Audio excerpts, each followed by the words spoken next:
nasaktan man ako dahil nagtiwala ako sa taong nagpakita ng peking pagpapahalaga sa akin, ay kakalimutan ko ito at magsisimula ulit ako ng bagong kabanata ng buhay ko, pero hindi na tulad ng dati. Nahahayaan kong saktan ako ng kahit na sino sa paligid ko. Siguro nga ay napagod ng husto si James matapos magsaya dahil sa wakas ay nakaganti na siya sa akin gaya ng plano niya pala. Hindi ko alam kung totoo ang laman ng investigasyon niya dahil malinaw na nakita ko sa police report na ang daddy ko ang itinuturi na salarin. Matapos itakas ang noon ay kanang kamay niya na nahatulan ng guilty at pagkabulok sa bilangguan. Familiar ako sa kwento na ito. Narinig ko na ito noon mismo sa daddy ko. Kausap si Uncle Berlin at sinabing sa Guatemala na umano magtago dahil doon may full control ang organization at walang jurisdiction ang bansa. Maaring sangkot ang organization ng daddy at responsibilidad niya ito, pero masyadong makasarili si James para gamitin niya ako at paghigantihan sa kasalanang wala akong kaalam-alam. Akala ko siya ang taong pwede kong sandalan dahil tanging siya ang nanindigan noong mga panahong mahina ako. Pero nagkamali ako dahil lalo lamang ako namahamak nang magtiwala ako sa maling tao. Sa nanlalabong mga mata, pilit na pinatatag ko ang sarili ko. Hindi ako pwedeng maging mahina sa pagkakataon na ito dahil lalo lamang akong pagtatawanan ng mga taong ang tanging gusto'y masaktan at madurog ako. Dahil sa tindi ng emosyon ko, hindi ko kinaya ang bigat ng damdamin na meron ako at tuluyang pinalaya ang matinding sakit na nararamdaman ko. I hate you, James! Malakas na sigaw ko habang pinagsusuntok ang manibela. Basta ko nalang pinark ang kotse ko sa gilid ng kalsada dahil pakiramdam ko ay wala ako sa wisyo para magmaneho. Matatag ako pero sa pagkakataon na ito'y durog na durog ako at walang itinira si James kahit katiting sa pagkatao ko. He ruined my trust, myself and everything about me. Anong mukhang ihaharap ko sa lahat knowing na hindi ako sinupot na lalaking pakakasalan ko? Gusto kong maging matapang pero ang sakit eh. Pilit ako nagpapakatatag sa harap ng maraming tao para hindi tapakan ng kung sino, pero heto, tuluyan ako nangihina at pilit na lumalaban kahit na halos wala nang natira sa pagkatao ko. Malakas na ring ng cellphone ko ang pumukaw sa malalim na pag-iisip ko. Without checking kung sino ito ay basta ko nalang pinindot ang Bluetooth speaker ng sasakyan ko kung saan connected ito. Hello? Mahinang sagot ko. Miss Romualdez, this is Anton Galvez. Pakilala nito. What do you want? Walang kabuhay-buhay na tanong ko. May result na po ang kaso ng mga magulang mo. Nakakuha na po ako ng full detailed report sa mga taong huling nakausap ng parent mo sa Rizal bago sila bumalik dito sa Manila. Mahabang paliwanag nito. Send it to my email. Now. Nanginginig na sabi ko. Mabilis na kinuha ko ang cellphone ko at binuksan ang email address na gamit ko. Lalo akong nanghihina dahil sa larawang kuha sa CCTV footage sa loob ng isang restaurant. Mukhang tama nga ang hinala ko. Hindi totoong na-aksidente ang mga magulang ko dahil may ideya na ako sa tunay na nangyari matapos makita ang mga larawan na ngayon ay tinititigan ko.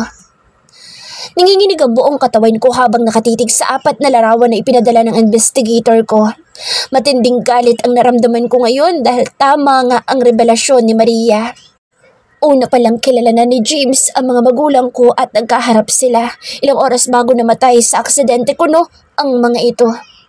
Hindi na ako magtataka kung bakit inilihim niya ito sa akin at kahit na minsan hindi niya binanggit na kilala niya ang daddy ko dahil noon pa man ay may plano na pala siya laban sa akin. Pakiramdam ko ang tanga-tanga ko. Hindi ko naisip na darating ang araw ay paglalaruan at paikutin ng nag-iisang taong pinagkakatiwalaan ko na lahat sa akin. Ang sakit sobra. Emotionally, mentally, and physically, I'm not stable yet to face him right now. Dahil ang tanging magagawa ko sa ngayon ay umiyak ng mag-isa at huwag ipakita kahit kanino. Nalugmok ako at naghihirap ng gusto sa mga oras na ito. Hindi ko mapigilan ang malaking luha na pumatak at dumaloy sa pisngi ko, lalo na't nakikita ko sa larawan kung paano tinutukan ng baril ni James sa ulo ang daddy ko. He's seeking for revenge, pero sobrang kinuha niya. Hindi pa siya nakontento na pinatay ang mga magulang ko dahil heto siya. Sinira niya ako ng gusto. Durog na durog ang pagkatao ko. Nawalan ako ng tiwala sa lahat ng tao sa paligid ko at lalong disappointed ako sa sarili ko. Lahat ng tao sa paligid ko ay nasa tabi ko lamang dahil may pakinabang at may kailangan sa akin. Marahas na pinahid ko ang luha ko. Hindi pwedeng maawa ko sa sarili ko. Dahil lalo lamang ako nasasaktan ng mga taong walang ibang hinangad kundi makuha ang gusto sa akin. Isang desisyon ang nabuo sa isipan ko. Kung nasaktan at nalugmok man ako sa mga oras na ito, hindi ko hahayaan na habang buhay akong ganito. At bibigyan ng satisfaction ng mga taong nananakit sa akin. It's about time para maging matatag at matapang na harapin ang lahat ng ito. Hello? How are you, Bella? Tanong ni Samuel Monterde, ang pinuno ng council sa lahat ng mafia organization sa bansa at Asia. I'm not good in shape. I'm sure nakarating sa'yo ang balita at nangyari sa akin sa araw na ito. Seryosong sagot ko. Parte ng buhay natin ang ganito, Bella, at hindi ganyan lang ang gugupo sa'yo. Remember? Nananalaytay sa dugo mo ang pagiging isang mafia leader, at kahit na anong mangyari ay matatag ka na haharap sa lahat. Don't feel bad about it. Dahil higit pa dyan ang masakit na hamon ng buhay na posibleng pagdaanan mo balang araw. Mahabang sabi ni Samuel. Ito ang gusto ko sa kanya. Alam niya kung paano magbigay ng tamang advice. Tama siya. Pagsubok lamang ito at ako si Bella. Pinalaking matatag na mga magulang ko. Gusto kong hawakan ng organisasyon ko, Samuel. I want the transition as soon as possible. Direct to the point na sagot ko. That's my girl. Para sa'yo ang posisyon na iyan, Bella. And like what I said before, it's yours. Anytime na gusto mong kunin at pamunuan ay walang kahit na sino ang pwedeng madlang sa'yo. Sabi ni Samuel. I'm so thankful to him. Isa siyang mabuti at tapat na pinuno. Talagang pinamumunuan niya ang council ng may kamay na bakal. Yet ramdam mo na may puso at pagpapahalaga sa mga katulad kong miyembro ng mataas na posisyon na sakop niya. Mula't simula ay siya ang naging gabay ko at pinangalagaan ang lahat ng meron ako na naiwan ng mga magulang ko. How I wish na pinaimbestigahan ko muna si James noong mga panahon na bago pa lang ang lahat, pero huli na. Dahil sa bilis ng mga pangyayari, hindi ko na naisip iyon at lalong hindi ko inaasahan na aabot kami sa ganito. Salamat, Lord Samuel. Tanging nasabi ko dahil wala akong ibang kayang sabihin sa kanya sa mga oras na ito, kundi tanging pasasalamat. Matapos magpaalam kay Samuel ay malinaw na ang takbo ng isipan ko. Kahit paano ay may nabuo na akong desisyon para sa sarili ko. I drove my car fast without limit. Wala akong pakaalam na nalampasan ng ilang traffic enforcer na kumaway para tumigil ako, kahit ang ilan ay hinahabol at sinundan pa ang sakyan ko, pero natakasan ko sila. It's a huge satisfaction dahil pakiramdam ko'y nakaganti ako kahit sa napakababang dahilan. Miss Bella, nag-alalang bati sa akin ang mayordoma ko nang pumasok ako. Iginala ko ang paningin ko sa buong paligid dahilan para maramdaman ko na naman ang matinding kirot sa puso ko dahil sa ayos ng bahay ko. Pero hindi ko na ito kayang i-appreciate sa mga oras na ito. Tawagin mo lahat. I have something to say now. Matigas na utos ko sa butler ko na agad namang sumunod at ilang saglit ay dumating ito kasama ang head of security, pati na rin ang lahat ng katulong at tauhan ko sa bahay na ito. Makinig kayo, dahil isang beses ko lang sasabihin ito sa inyo. Sabi ko sabay sulyap sa mga taong kaharap ko na walang kangiti-ngiti sa mukha ko. Linisin niyo ang lahat dito. Ayoko may makikitang kahit na anong bakas na nangyari ngayong araw. Lahat ng may kaugnayan sa peking kasal na ito ay itapon niyo. Seryosong utos ko sa butler ko. Alam ko na malinaw na sa kanila ang lahat kaya hindi ko kailangan pa na magpaliwanag o sabihin sa kahit na kanino kung ano ang nangyari. From now on, walang magbabanggit ng kahit na sino sa inyo ng pangalan o kahit na anong tungkol kay Captain Sandoval sa loob at labas ng pamamahay ko. Wala kayong ilalabas na kahit na isang detalye tungkol sa nangyari, lalo na kahit na anong impormasyon tungkol sa akin. Simula din sa mga oras na ito, walang bisitang tatanggapin sa bahay na ito at lalong hindi pwedeng tumapak sa pamamahay ko si Captain Sandoval o kahit na sino man na may kaugnayan sa kanya. Naintindihan niyo? Magkakasabay na yes, Miss Bella ang narinig ko mula sa mga tauhan ko. Alam ko na lahat sila'y nakikita ang matinding galit sa mukha ko, pero tulad ng dati walang kahit isa ang nag-abala na magtanong dahil alam na nila ang posibleng mangyari kapag ginawa nila ito. You two, follow me. Sabi ko sa dalawang kasambahay katabi ng mayordoma ko. Agad akong tumalikod sa mga kaharap ko at umakyat papunta sa silid ko. Wala akong pakialam na naglalakad ng nakapaa dahil ibinato ko sa animal na pulis ang sapatos ko na hindi man lamang nagising kahit tinamaan ko ito sa katawan at noo. Linisin niyo ang lahat dito. Itapon niyo ang lahat ng gamit na meron ng lalaking iyon at wala kayong ititira kahit na isang bakas dito. Sabi ko bago pumasok sa shower room para maligo at hubarin ang trahe de boda na suot ko. Matinding galit ang naramdaman ko nang mahubad ko ito kaya inapak-apakan ko at pinunit ko ito hanggang sa napagod ako. I look terrible nang makita ko ang sarili ko sa salamin. Nagkalat pala ang maskara sa mukha ko at para akong panda na humarap sa mga tauhang nakausap ko. I can't be like this anymore. Hindi ko hahayaan na pangit ako dahil lang dito kaya agad na naligo ako at nagbihis ng damit na alam kong maganda ako habang suot ito with the high heels na paborito ko. Tas noon na lumabas ako ng silid ko na tila walang masamang nangyari sa araw na ito. Mahigpit ang bilin ko sa lahat ng tao sa loob ng bahay ko na dapat walang kahit na anong bakas sa dapat na okasyon akong makikita sa oras na bumalik dito. Pumunta ako sa opisina ko sa loob ng malaki at mataas na building na pag-aari ko. Maraming nagulat na empleyado sa pagdating ko at nangilag sa akin nang makita ko, but I don't care about it at all. Hinarap ko ang board para sa personal announcement na hahawakan ko na ang negosyo at haharapin ko ito bilang bagong CEO. Naging abala ako maghapon. Wala din kahit na sino ang tumawag sa akin lalo na't nagpalit ako ng number na tanging ang Puff sisters ko lang ang nakakaalam at ang tanging secretary ko na si Gina. Miss Bella, pinaayos ko na po ang documents para sa bagong sasakyan mo. Sabi ni Gina nang tumawag sa intercom. Pinadispose ko kasi ang Ferrari ko. Kahit pa dati ay paborito ko ito. Also, pinaayos ko rin sa kanya pati ang bagong bahay na lilipatan ko. Hindi ako nagdala ng kahit na ano maliban sa laman ng handbag at cellphone ko. Iniwan ko lahat sa mansyon at wala akong balak na bumalik doon sa ngayon. I have lots of property na tanging ako lamang ang nakakaalam. I selected the best fighter galing mismo sa hanay ng organisasyon na hawak ko para sa personal protection ko. Exactly 7 in the evening nang pumasok ako sa teritoryo ng daddy ko na never in my wildest dreams natatapak muli dito dahil sinabi ko sa sarili ko na hindi ko hahawakan ito. But fate played my destiny dahil heto ako, personal na ipakikilala ni Samuel bilang official na pinuno ng organization na dati ay inaayawan ko. Ako mismong pumili ng right hand ko. I personally choose the best in line ayon na rin sa records ng performance nila sa organisasyon. I even select my very own assassination team na siyang magiging backbone ko sa organisasyon na ngayon ay pinamumunuan ko. I don't want to ask anything dahil responsibilidad niyo ang loyalty niyo sa akin bilang pinuno niyo. As the only heir of this organization, and now, your new leader, put in your mind na hindi uso sa akin ang salitang patawad, lalo na kapag trinaydor ko. Matalim ang mga mata na sabi ko sa lahat habang nakatayo sa gitna. Dito, naging ibang tao ako bigla. Naging matigas ako at nagbago ang dating ako. Wala silang ibang nakikita kundi ang matigas na aura ko at ang matalim na mga mata na nagbabanta sa sino mang may balak na kumalaban sa akin.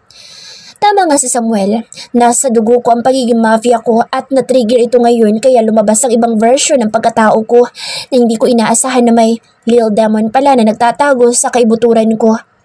Missy X, yan ang itawag niyo sa akin mula sa mga oras na ito. Matigas at malakas na sabi ko. Welcome, Missy X.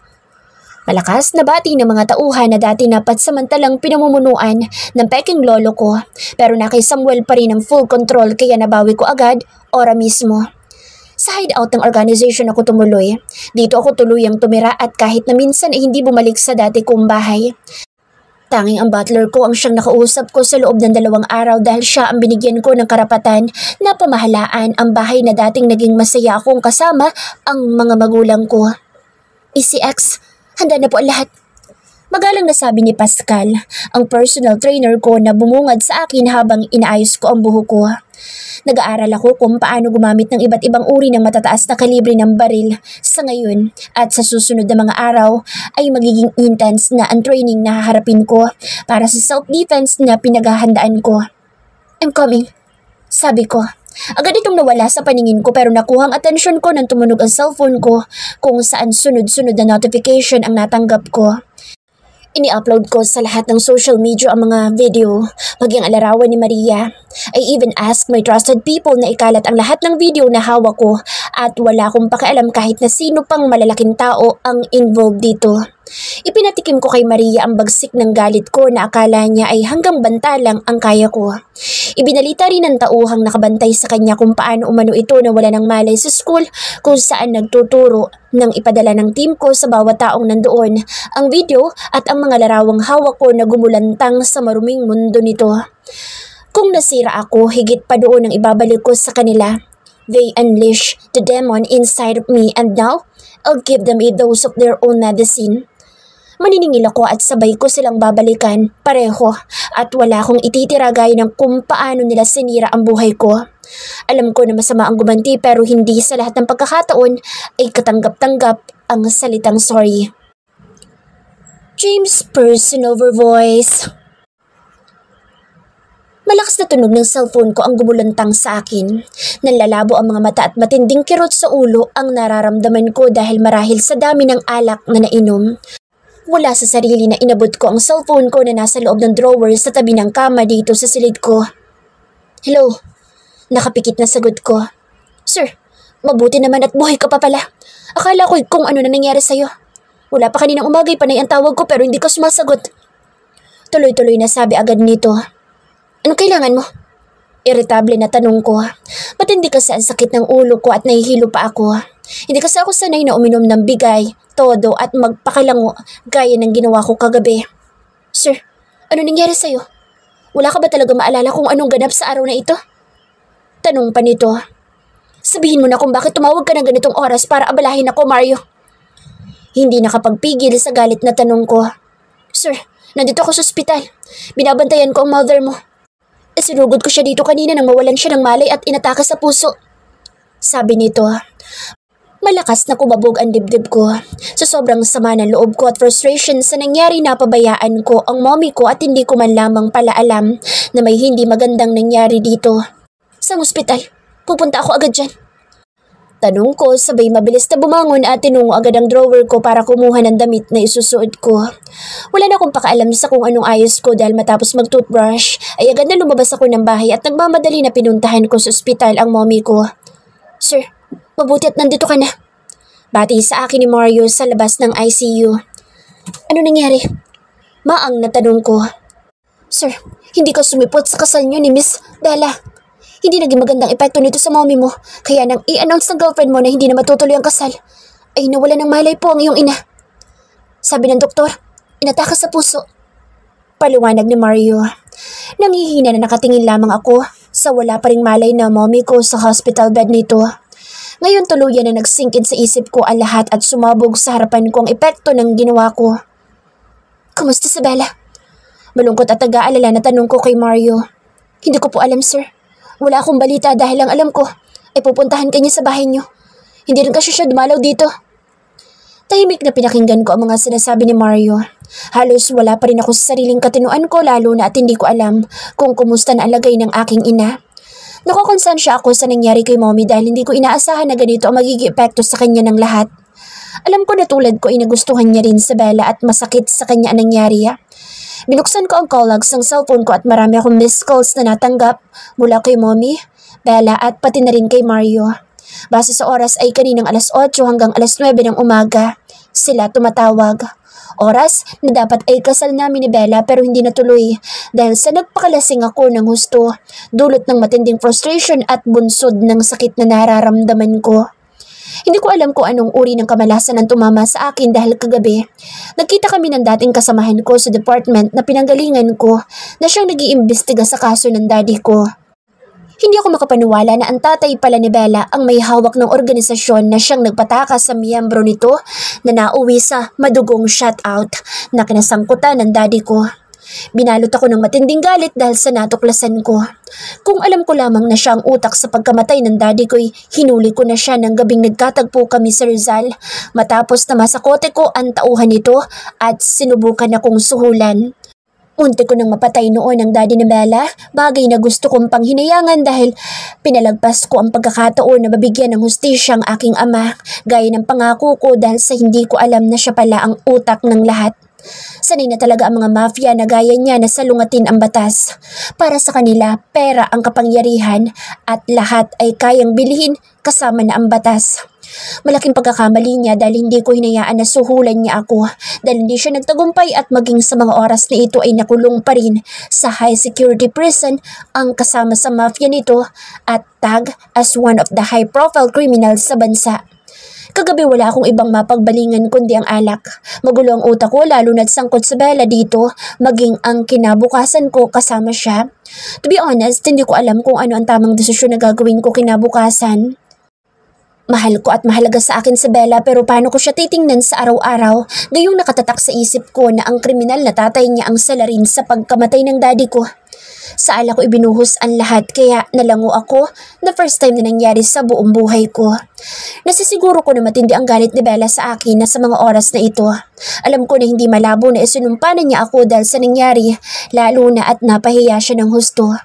Nakukonsensya ako dahil inosente si Bella at nakita ko na isa siyang mabuting tao. Naipit lamang siya sa sitwasyon na hindi niya namalaya na bahagi pala ng mga buhay naming dalawa. Sinubukan kong tawagan si Bella pero naka-off ang cellphone nito. Wala ding sumasagot sa tawag ko sa landline sa bahay nito para sana malaman ko ang lagay niya ngayon. Natigil lang ako sa ginagawa ko nang dumating ang doktor na siyang tumitingin sa mommy ko. "Kayo po bang anak ng pasyente?" Magalang na tanong ng doktor. "Yes, Doc. Anak po niya ako." Kinakabahan na sagot ko. "Alright, sa ngayon hindi ko pa masasabi ang actual na kondisyon ng mommy mo. Under observation siya, lalo na't hindi pa siya nagkakamalay simula nang dinala siya dito. I'm just hoping na hindi magkaroon ng brain nerves damage ang mommy mo dahil sa matinding stress na pinagdaanan niya, kaya nauwi sa atake gaya nito." Paliwanag ng doktor. Ipinaliwanag pa nito ang lahat ng nakikita niya sa kondisyon ng mommy ko. Binabalot ako ng matinding guilt dahil alam ko na hindi ito mangyayari sa aking ina kung hindi lamang ako naging irresponsable at nagpadalos-dalos. Patapos na magpaalam ni Mario na uuwi na muna para magbihis umano dahil suot pa pala nito ang damit para sana sa kasal ko kanina, pero dahil sa nangyari ay dito sa ospital siya napunta. Ilang saglit pa'y nakatanggap ako ng tawag. Akala ko mula kay Bella kaya agad ko na dinukot ang cellphone ko pero number ng kababata ko na si Maria ang nakaregister na nakita ko. "Hello?" Mahina ang tinig na sagot ko. "Hello, James? Kumusta ka na? Dumaan ako sa bahay niyo, walang tao. Wala din ang mommy mo." Nag-aalala na sabi nito nang sagutin ko. Kahit wala kasi ako sa bahay ay lagi niyang tinitingnan ang lagay ng mommy ko, bagay na malaki ang pasasalamat ko. Hindi ako nag-aalala ng husto tuwing aalis ako lalo na't gabi na naiiwanan ko siya. "Nandito ako sa ospital. Nagbabantay kay mommy." Nalulumo na sagot ko. "Oh my God, ano nangyari?" Nag-aalala na tanong agad ni Maria. Sinabi ko kung nasa ang ospital kami dahil na rin sa kinukulit ako nito. Kilala ko na ugali ng kaibigan ko kaya sinabi ko dito para tigilan ako, lalo na at makulit din si Maria na hindi titigil hanggang mapaamin ako. Halos mag-isang oras din na lumipas nang dumating ito dalang isang basket na puno ng mga prutas at pagkain. "Nagdala ko ng pagkain mo. Mukhang wala ka pang kain simula kanina. Ang tamlay mo ah." Nakangiti na sabi nito sa akin sabay abot sa hawak na mangkok na alam kong siya mismo ang nagluto. "Salamat." Walang gana na sagot ko. "Kumusta si tita? Anong nangyari at inatake siya?" "Hindi ko alam na mangyayari ito. Kung sana'y alam ko, na sana'y sinamahan ko agad siya." Malungkot na sabi ni Maria. "It's okay. Makaka-recover din si mommy soon. Masyado ka nang naabala dahil sa amin. Hindi mo naman dapat iniisip iyan." Sagot ko. Mula pa kasi noon ay nakaalalay na sa amin si Maria. Para ko na siyang nakababatang kapatid kaya alam ko na nag-aalala din siya sa kondisyon ni mommy. "Maria, pwede bang ikaw na muna dito? Aalis lang ako saglit." Tanong ko. "Sige, walang problema." Nakangiting sagot ng kaibigan ko. Agad na tinungo ko ang bahay ni Bella dahil kilala na ako ng mga gwardiya sa subdivision ay agad na nakapasok ako. Hindi ako pinapasok ng mga gwardiya ni Bella. Parang tinusok ang puso ko nang marinig ko na hindi na daw ako dapat bumalik pa dito kahit na kailan. Obviously, matindi ang galit ni Bella sa akin ngayon. Sinubukan kong kausapin maging ang pinakamalapit na gwardiya sa akin pero hindi niya masabi ko nasaan si Bella dahil hindi umano ito umuwi pa dito simula kaninang umalis at hindi alam kung saan pumunta. Hindi ako sumuko at sinubukan kong pasukin ang bahay kung saan may connecting exit si Bella. Laking pasasalamat ko na hindi pa niya ito pinapalitan ng code dahil napasok ko ang tunnel hanggang sa silid nito. Malinis at maayos ang silid ni Bella. Wala akong nakikitang kahit na ano na maaring bunga ng galit niya gaya ng inaasahan ko base sa ugali nito. Isang malalim na buntong hininga ang pinakawalan ko nang makita ang sarili ko sa salamin sa loob ng banyo nito. Matapos magbaka sakali na nandito si Bella. Hindi ko alam kung bakit may bukol ako sa noo. Siguro tumama ito sa kung saan dahil sa kalasingan ko. Hinayaan ko na lang ito at itinuloy ang ginagawang paghahanap kay Bella. Tiningnan ko ang wardrobe niya pero nandito ang lahat ng gamit niya. Napailing na lang ako nang wala akong makitang kahit na isang piraso ng gamit ko sa dati ay personal na space na ibinigay ni Bella para gamitin ko. Mukhang ipinatapon lahat ito ni Bella dahil walang natirang kahit na isa. Laglag ang balikat na umalis ako sa silid na dati ay naging saksi sa masaya naming pagsasama ni Bella. I missed her. Sobra, kaya kahit mali ay pinasok ko ang bahay niya para makausap siya pero walang nangyari. Umuwi ako sa bahay para maligo at kumuha ng gamit namin ni Mommy na dadalhin ko sa ospital. Natigilan ako ng napuna. Sa ibabaw ng kama ko ang sapatos na alam kong pamilyar ako. Alam ko na kay Bella ang mga ito lalo na't kinulit niya ako na ito ang gusto niyang isuot. Kahit pa noong una ay tutol ako dahil sa napakataas nito. Naiiling na dinampot ko ito. Hindi ko alam kung paano napunta sa kama ko ang pares ng sapatos ni Bella ngayong hindi ko naman siya nakita dito. Dumaan ang 2 araw pero wala akong naging balita kahit na ano tungkol kay Bella. Lahat ng security sa bahay niya ay pinalitan at walang kahit isa doon ang kilala ko. Hindi rin maganda ang balitang natanggap ko nung bumalik ako sa ospital dahil sinabi ni Mario na isinugod si Maria dito matapos mawala ng malay dahil sa sobra itong na-depressed nang may kumalat na larawan at video umano nito online maging sa paaralang pinapasukan. Agad na pinuntahan ko si Maria sa silid nito. Nag-hysterical ang kaibigan ko na panayang iyak at sinabing sa Bella umano ang may gawa nito. Pinagbantaan umano siya na ikakalat ang peking video niya at mga edited na larawan dahil galit ito sa kanya dahil sa akin. Hindi na ako magtataka dahil noon pa man ay mainit na ang dugo ni Bella kay Maria. Nagawa nga nitong puntahan ang huli sa trabaho at saktan. She's capable to ruin her, especially now na sigurado akong labis ang galit nito sa akin. I feel so bad about it, lalo na at sa Bella ang may gawa nito. Pareho silang malapit sa akin pero alam ko na sa pagkakataon na ito hindi ganoon ang nararamdaman ni Bella, lalo na sobrang napahiya siya at nasaktan sa nangyari. Alam ko kung gaano siya ka-excited sa kasal namin. Nasa tabi niya ako sa bawat proseso na pinagdaanan namin sa preparasyon pero nauwi sa lahat dahil naging gago ako. Naawa ko kay Maria dahil nasangkot siya sa gulo ng buhay ko. Alam ko na lahat ay kayang gawin ni Bella dahil galit siya sa akin hanggang sa mga oras na ito. Nakakalungkot na sa mga tao sa paligid ko at malapit sa akin siya gumaganti. Kung sana'y nakausap ko sa Bella ay alam ko na malaki ang magbabago sa pagitan namin dalawa. Pero hindi ko magawa dahil hindi ko siya makita. Ilang ulit akong palihim na bumalik sa bahay ni Bella, araw-araw, pero walang kahit na anong bakas niya ang nandoon. Hindi siya umuwi kahit minsan simula nang umalis siya. Magulo ang isip na pumasok ako sa trabaho. Nagising na si Mommy pero hindi niya ako kinakausap. Tahimik lamang siya matapos tanungin ako kung ano nangyari at bakit hindi ako sumipot sa dapat sana ay kasal namin ni Bella. Ang tanging sinabi ko ay nalasing ako, bagay na lalong ikinagalit ni Mommy. Hindi ko pwedeng sabihin sa kanya ang bagay na natuklasan ko dahil lalo lamang siyang masasaktan, knowing na siya na mismo ang nagsabi na tigilan ko ang ginagawa ko dahil ayaw niyang ikapahamak ko ito. 3 araw pa ang mabilis na lumipas. Nailabas ko na si Mommy sa ospital at bumalik na rin ako sa trabaho ko. Ang laking changes ang nararamdaman ko lalo na nang pumasok ako sa opisina ko. Sa bawat sulok na ito ay ramdam ko ang presensya ni Bella na lalo lamang naging dahilan para bumangon ang matinding lungkot na nararamdaman ko. Malaking bahagi ng buhay ko ang pinasok na ng tuluyan ni Bella, kaya ngayong bigla siyang nawala ay apektado ko ng sobra. I love her kaya sobra akong nasaktan knowing na anak siya ng taong pumatay sa daddy ko. Ama niya ang matagal ko nang hinahanap para sa hustisya na ipinangako ko matapos na ipagkait ng batas dahil lamang sa may pera ito. Frustrated na napahilamos ako ng mukha ko. Hindi ko na alam kung saan ko pahahanapin sa Bella dahil kahit mga kaibigan nito ay walang alam kung nasaan siya. Labis ako nag-aalala dahil hindi ganito sa Bella kapag galit siya. Despite her bratty attitude ay mababa ang loob niya kaya nga mabilis kami nagkakaayos kapag nagagalit siya. Palihim na sinundan ko ang mga kaibigan niya pero maging sila ay nag-aalala kung nasaan ito.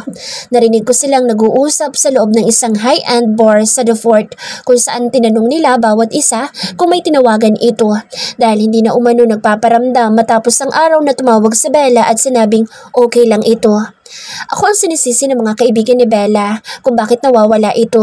Kulang na lang ay magkapira-piraso ang katawan ko sa talim ng mga salitang binitawan nila laban sa akin pero hinahayaan ko. Bilang pulis, malakas ang self-control ko. Nasayang ko ang chance na magkaayos sana dapat kami ni Bella nang pumunta siya sa bahay pero dahil lango ako sa alak ay hindi ko man lamang namalaya na dumating pala siya habang tulog ako. I fully understand kung saan ko nakuha ang bukol at pasa sa mukha ko dahil malaking patunay na ibinato niya sa akin ang sapatos nang madatnan akong tulog habang siya'y naghihintay sa akin para sa kasal. Isang malakas na katok ang pumukaw sa malalim na pag-iisip ko. Ilang saglit pa ay agad na bumukas ang pintuan sa opisina ko at pumasok ang tauhan ko kasama ang ilang taga-NBI.